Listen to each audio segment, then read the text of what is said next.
The overall aim of the following procedures is to generate purified DISC1 aggregates able to invade recipient cells.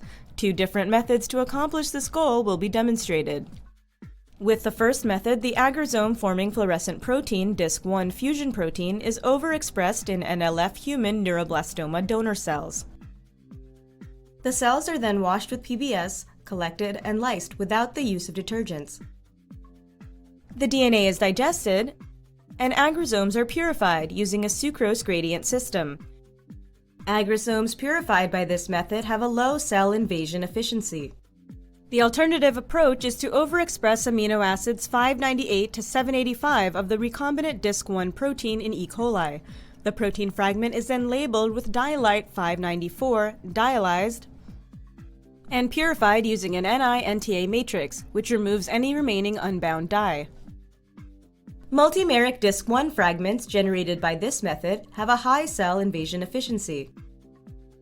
To assess host cell invasion, either the purified fluorescent protein DISC1 aggresomes or the labeled recombinant DISC1 fragment are incubated with the recipient cells of interest.